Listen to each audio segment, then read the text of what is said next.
Assalamualaikum warahmatullahi wabarakatuh. Alhamdulillah, kembali lagi di session Question ya. Kali ini kita mau membahas tentang fenomena setan tuli atau setan tunarungu.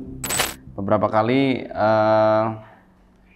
nama saya di tag di Instagram maupun di TikTok pada suatu percakapan yang ada di podcast itu.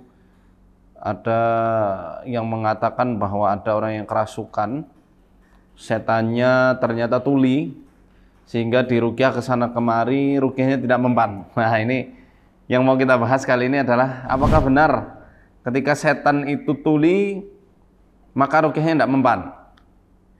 Kita mau bahas dari segi kalau memang betul-betul setannya tuli gitu ya. Ya karena jin sama manusia itu sama-sama ya, karena mereka bisa mengidap juga sesuatu yang dialami oleh manusia, semisal tunanetra atau tunarungu, tunawicara, mereka sama aja bisa seperti itu gitu. Namun ketika si jin yang kebetulan ini tunarungu ini masuk mengganggu manusia, benarkah ruqyah itu nggak mempan? Nah ini, apakah ruqyah itu hanya mempan ketika suaranya terdengar? Teman-teman yang dirahmati Allah, kita mesti paham terlebih dahulu bahwa ruqyah ini bagian dari doa. Para ulama mendefinisikan sepakat ya bahwa ruqyah ini hakikatnya adalah doa. Seperti Syamsul Haq Abadi di dalam Aunul Ma'budnya, beliau mengatakan mayurma minad du'ai li talabis syifa. Ruqyah itu adalah sesuatu yang diniatkan dari doa. Untuk apa? Untuk memohon kesembuhan. Demikian juga Syekhul Islam Ibnu Taimiyah juga mengatakan ruqyah ini ar-ruqyatu minad du'a. Ruqyah ini adalah salah satu bagian dari doa. Nah, ketika ruqyah ini memang bagiannya dari doa, walaupun akhirnya nanti dikhususkan dan dikerucutkan maknanya hanya untuk penyembuhan saja, bukankah doa seorang hamba kepada Khaliqnya, kepada Tuhannya, itu tidak terbatas oleh sesuatu apapun. Tidak terbatas karena tulinya setan, tidak juga terbatas karena ruang dan waktu. Buktinya doa anak yang soleh dan solehah tetap bisa menembus pada leluhur atau orang tuanya yang sudah meninggal di alam barzakh. Ini sudah beda dimensi loh, lebih goib daripada alam jin. Itu aja doa nyampe bagi anak-anak yang soleh dan solehah yang mendoakan kedua orang tuanya. Apalagi ini cuma sekelas setan yang tidak bisa mendengar.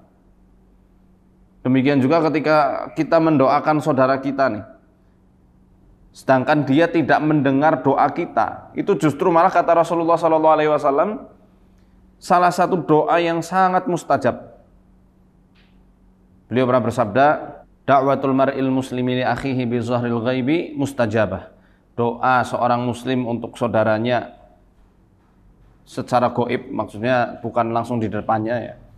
Saudaranya itu nggak tahu kalau dia didoakan oleh saudara yang muslim ini, mustajabah kata Rasulullah. Itu doa yang sangat mustajab yang akan diijabahi. Jadi di kepalanya itu ada malaikat yang diwakilkan itu untuk apa? Untuk mendengarkan doa dari orang tersebut. Ada di apa? Di atas kepalanya. Kullama da'ali akhihi bi khairin, setiap kali orang itu mendoakan kebaikan untuk saudaranya, maka malaikat itu berkata, amin walaka bimithlin. Amin, engkau juga mendapatkan doa yang sama seperti apa yang kau doakan untuk saudaramu. Nah, ini dalam konteks doa, Allah mengijabahinya itu, mengkabulkannya itu tidak ada sesuatu yang bisa menghalanginya. Tidak terbatas ruang, tidak terbatas waktu. Bukankah doa dari orang yang soleh dikabulkan untuk anak cucunya yang belum lahir? Padahal anak cucunya lahir mungkin bisa saja 10 tahun, puluhan tahun setelah kematiannya. Atau mungkin ratusan tahun setelah kematiannya, namun doa keberkahan dari kakek-kakek yang soleh ini bisa turun kepada anak cucunya yang hidup puluhan tahun setelah meninggalnya kakek buyutnya atau kakek canggahnya. Maka saya katakan, kalau hanya soal bisa mendengar atau tidak bisa mendengar, ini bukan menjadi alasan ruqyahnya tidak mempan. Ya. Bukan jadi alasan doa seorang hamba itu tidak dikabulkan sama Allah. Lalu apa yang bisa membuat doa seseorang itu terhalang? Yang bisa membuat doa seseorang itu terhalang, yang paling berpengaruh adalah pertama, keimanannya. Dan juga bahasa kolbu. Maksudnya ketika kita doa, hati kita harus hadir. Karena kata Rasulullah SAW, innallaha la yaqbalu du'a min qalbin ghafilin lahin. Allah itu enggak akan menerima doa, tidak mengkabulkan doa yang keluar dari hati yang lalai, lagi lupa. Hatinya enggak awas ketika berdoa.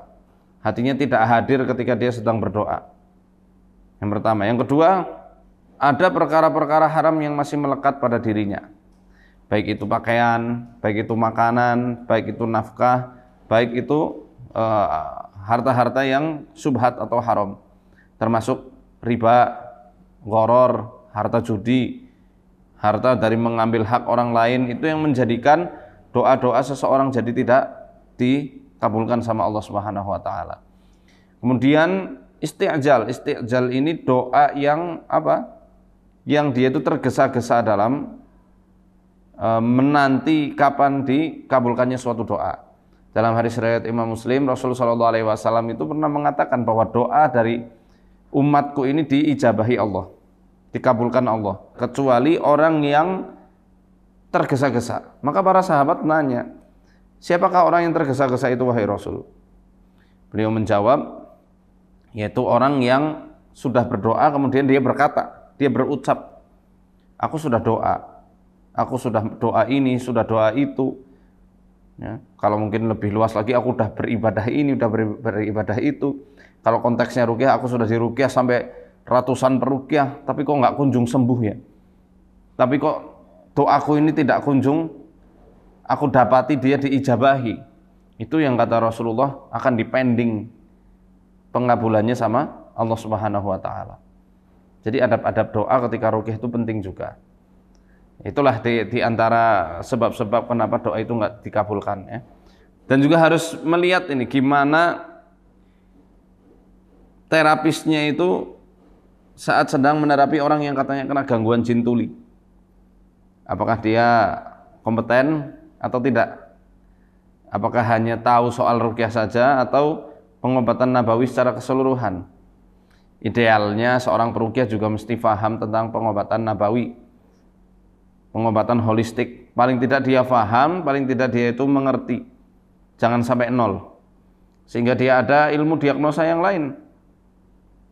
Dicek, jangan-jangan, naudzubillah ya, semoga itu tidak benar ya. Jangan-jangan itu cuma alibi saja. Mengatakan, oh ini setannya tuli sehingga ruqyahku tidak mempan. Padahal, ya mohon maaf, mungkin orang itu bukan kena gangguan jin betulan. Jangan-jangan dia sakit karena ada organ dalam yang bermasalah. Atau mungkin karena tekanan psikis, tekanan batin, itu juga bisa dilihat baik dari tangan, lidah maupun mata. Jangan-jangan ada masalah-masalah yang kompleks yang belum bisa diselesaikan. Sehingga ketika diruqyah tidak ada reaksi yang frontal layaknya orang-orang yang kena gangguan jin betulan. Sehingga karena maaf mungkin khawatir malu jadi mengatakannya oh ini setannya tuli. Ya, semoga sih tidak demikian. Namun saya sarankan mesti dianalisa lebih dalam. Ya, apakah betul orang itu kena gangguan jin atau tidak? Cek juga gimana kondisi kesehatannya. Karena nggak jelas kan ketika di podcast itu nggak dijelaskan apa sih yang jadi penyakit atau masalahnya. Saya beberapa kali nangani kasus-kasus pasien itu mereka menyangka dirinya kena sihir, sudah sangat yakin, aku kena sihir, kok bisa? Ternyata self diagnose, dia diagnosa diri sendiri dan sangat minim pengetahuannya tentang itu, tapi sudah tergesa-gesa menjudge dirinya itu kena sihir. Ketika kita cek, oh tidak ada sihirnya, ternyata masalah dengan suaminya, masalah dengan anak-anak, masalah karena usaha atau pekerjaannya ini sedang goncang, bisnisnya lagi goncang, akhirnya banyak pikiran, stres. Ini juga berpengaruh ya teman-teman. Jadi saya harap kalau mau mengerti apa gangguannya itu jangan langsung searching di internet kemudian langsung mengabsen satu persatu. Oh ya ini aku ada semua nih, susah tidur, headnya nggak teratur misalnya, sakit lambung menahun. Ya, memang ciri-ciri itu pada sebagian kasus gangguan jin ada dan rata-rata memang ya kayak gitu gangguannya. Namun butuh observasi lebih mendalam, butuh analisa lebih mendalam dari orang yang betul-betul ahli dan berpengalaman. Soal ruqyah semua orang bisa, namun soal diagnosa ini memang butuh pengalaman dan butuh konsultasi kepada yang ahli. Seperti itu. Dulu saya pernah menangani kasus yang lebih parah. Bukan hanya tidak bisa mendengar, tapi penglihatannya ditutup sama jin dan dibikin bisu. Nggak bisa berbicara, tidak bisa mendengar, dan tidak bisa melihat. Wah ini kasihan sekali kondisinya. Ya, dan betul-betul tidak bisa melihat, padahal ketika dicek ke dokter semua normal. Akhirnya ketika kita ruqyah, ya kita mohon sama Allah, kita pakai beberapa ramuan-ramuan khusus, ya ramuan-ramuan alami, kita ruqyah ramuannya, kita tempelkan ke ubun-ubunnya. Alhamdulillah setelah itu semuanya normal, seketika itu juga. Jadi ada beberapa kasus-kasus yang memang Allah mudahkan sekali ruqyah sembuh, ada yang memang butuh proses, sampai saat ini yang berproses pun masih ada. Karena yang namanya kesembuhan itu hanya milik Allah, bukan milik peruqyah. Dan perlu diingat bahwa yang namanya ruqyah juga kadang kita menggunakan wasilah atau perantaraan-perantaraan, semisal daun bidara, peppermint, kemudian kadang menggunakan raihan. Raihan itu semacam kemangi dan beberapa ramuan-ramuan alami yang lainnya. Yang moga dengan itu bisa membantu proses penyembuhan seseorang. Begitu, semoga bisa menjawab. Barakallahu fikum, arsyadani Allah wa yakum. Assalamualaikum warahmatullahi wabarakatuh.